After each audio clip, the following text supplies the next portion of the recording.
All right, I am starting at chapter 107. The Hound of the Baskervilles is my favorite book. In The Hound of the Baskervilles, Sherlock Holmes and Dr. Watson get a visit from James Mortimer, who was a doctor from the moors in Devon. James Mortimer's friend, Sir Charles Baskerville, has died of a heart attack, and James Mortimer thinks that he might have been scared to death. James Mortimer also has an ancient scroll which describes the curse of the Baskervilles. On the scroll, it says that Sir Charles Baskerville has had an ancestor, Sir Hugo Baskerville, who was a wild, profane, and godless man. And he tried to do sex with the daughter of a yeoman, but she escaped and chased her across the moor. And his friends, who were daredevil roisterers, chased after him. And when they found him, the daughter of the yeoman had died of exhaustion and fatigue. And they saw a great black beast, shaped like a hound, yet larger than any hound that ever mortal eye has rested on. And this hound was tearing the throat out of Sir Hugo Baskerville. And one of the friends died of fear that very night, and the other two were broken men for the rest of their days. James Mortimer thinks that the Hound of the Baskervilles might have scared Sir Charles to death, and he is worried that his son and heir, Sir Henry Baskerville, will be in danger when he goes to the Hall in Devon. So Sherlock Holmes sends Dr. Watson to Devon with Sir Henry Baskerville and James Mortimer. And Dr. Watson tries to work out who might have killed Sir Charles Baskerville. And Sherlock Holmes says he will stay in London, but he travels to Devon secretly and does investigations of his own. And Sherlock Holmes finds out that Sir Charles was killed by a neighbor called Stapleton, who was a butterfly collector and a distant relation of the Baskervilles. And Stapleton is poor, so he tries to kill Sir Henry Baskerville so that he will inherit the Hall. In order to do this, he has brought a huge dog from London and covered it in phosphorus to make it glow in the dark. And it was this dog which scared Sir Charles Baskerville to death. And Sherlock Holmes and Watson and Lestrade from Scotland Yard catch him.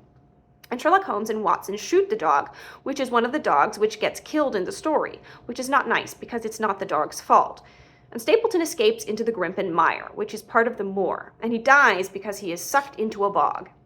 There are some bits of the story I don't like. One bit is the ancient scroll because it is written in old language which is difficult to understand, like this. Learn then from this story not to fear the fruits of the past, but rather to circumspect in the future, that those foul passions whereby our family has suffered so grievously may not again be loosed to our undoing. And sometimes Sir Arthur Conan Doyle, who is the author, describes people like this. There was something subtly wrong with the face, some coarseness of expression, some hardness perhaps of eye, some looseness of lip which marred its perfect beauty. And I don't know what some hardness perhaps of eye means, and I'm not interested in faces. But sometimes it is fun not knowing what the words mean, because you can look them up in the dictionary, like goyle, which is a deep dip, or tors, which are hills or rocky heights. I like The Hound of the Baskervilles because it is a detective story, which means there are clues and red herrings.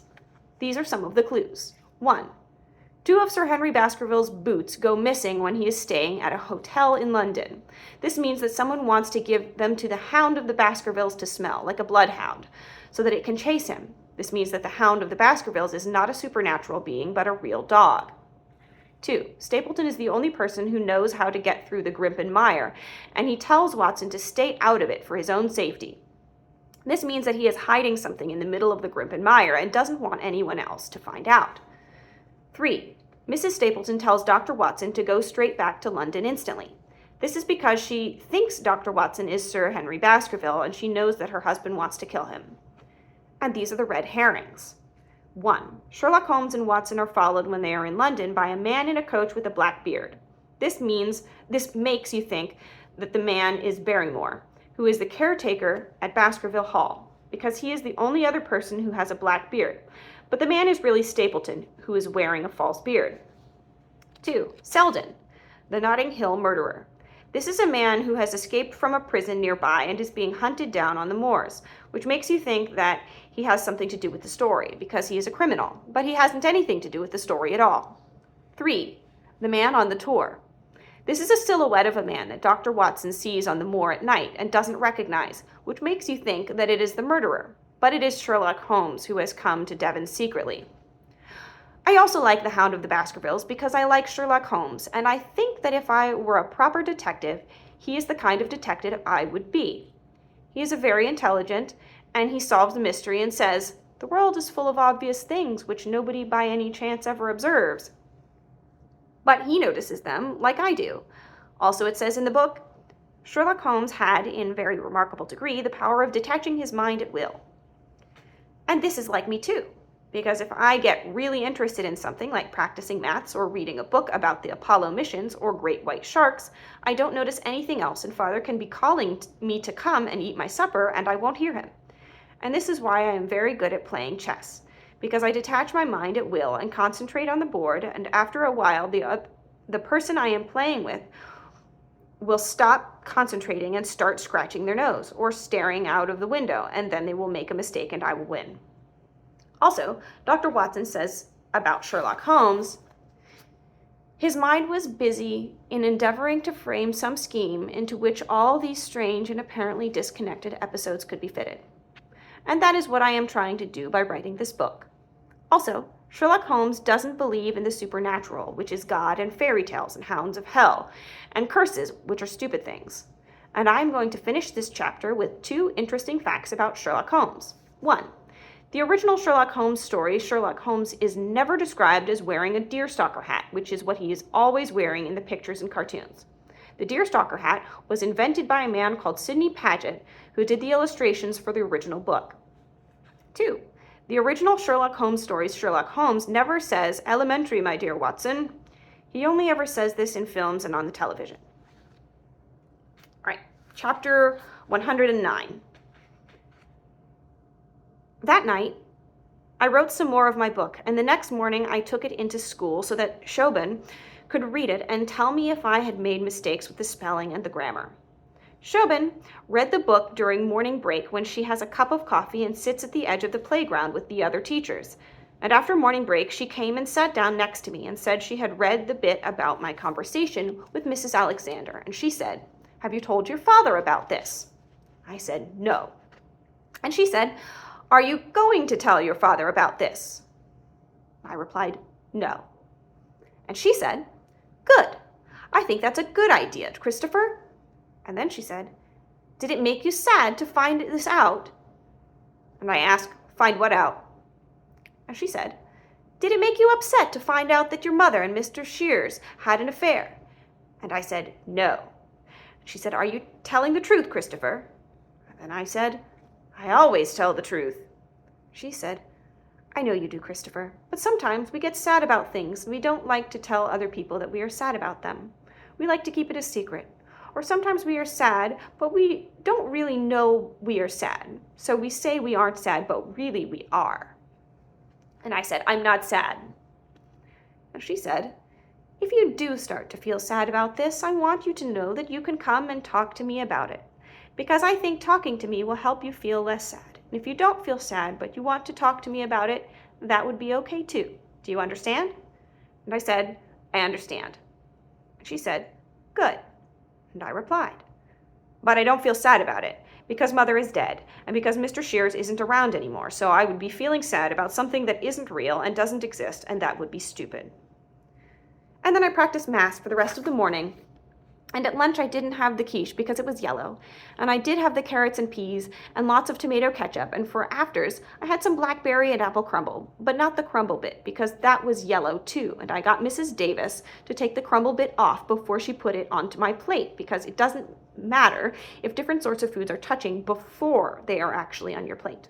Then, after lunch, I spent the afternoon doing art with Mrs. Peters, and I painted some pictures of aliens, which looked like this.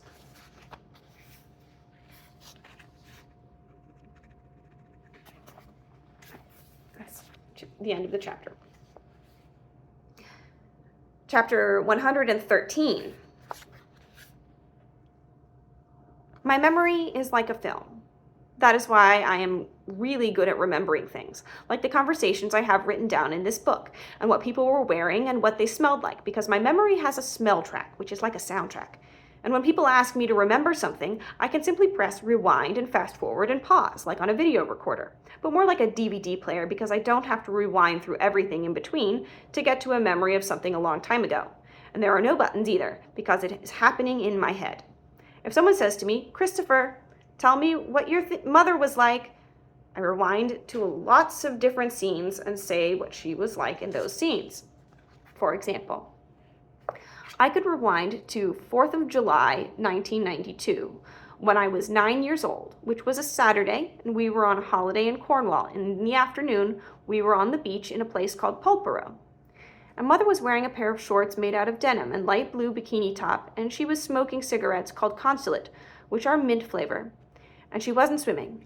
Mother was sunbathing on a towel which had red and purple stripes, and she was reading a book by Georgette Heyer called The Masqueraders. And then she finished sunbathing and went into the water to swim, and she said, "Bloody Nora, it's cold." And she said I should come and swim too, but I don't like swimming because I don't like taking my clothes off. And she said I should just roll up my trousers and walk into the water a little way. So I did. And I stood in the water, and Mother said, "Look, it's lovely." And she jumped backwards and disappeared under the water, and I thought a shark had eaten her, and I screamed, and she stood up out of the water again and came over to where I was standing and held up her right hand and spread her fingers out in a fan and said, "Come, Christopher, touch my hand. Come on, stop screaming. Touch my hand. Listen to me, Christopher. You can do it." And after a while, I stopped screaming, and I held up my left hand and spread my fingers out in a fan, and we made our fingers and thumbs touch each other, and Mother said, "It's okay, Christopher. It's okay. There aren't any sharks in Cornwall." And then I felt better. Except I can't remember anything before I was about 4 because I wasn't looking at things in the right way before then, so they didn't get recorded properly. And this is how I recognize someone if I don't know who they are. I see what they are wearing, or if they have a walking stick or funny hair or a certain type of glasses, or they have a particular way of moving their arms, and I do a search through my memories to see if I have met them before. And this is how I know how to act in difficult situations when I don't know what to do. For example, if people say things which don't make sense, like, "See you later, alligator," or "You'll catch your death in that," I do a search and see if I have ever heard someone say this before. And if someone is lying on the floor at school, I do a search through my memory to find a picture of someone having an epileptic fit. And then I compare the picture with what is happening in front of me, so I can decide whether they are just lying down and playing a game, or having a sleep, or whether they are having an epileptic fit. And if they are having an epileptic fit, I move any furniture out of the way to stop them from banging their head, and I take my jumper off and I put it underneath their head, and I go and find a teacher. Other people have pictures in their head too, but they are different because the pictures in my head are all pictures of things which really happened. But other people have pictures in their head of things which aren't real and didn't happen.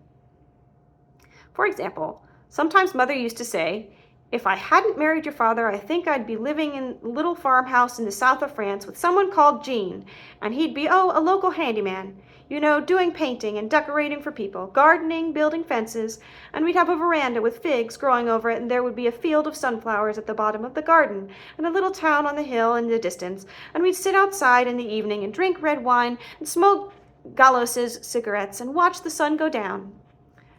And Chauvin once said that when she felt depressed or sad, she would close her eyes and she would imagine that she was staying in the house on Cape Cod with her friend Ellie, and they would take a trip on a boat from Provincetown and go out into the bay to watch the humpback whales, and that made her feel calm and peaceful and happy.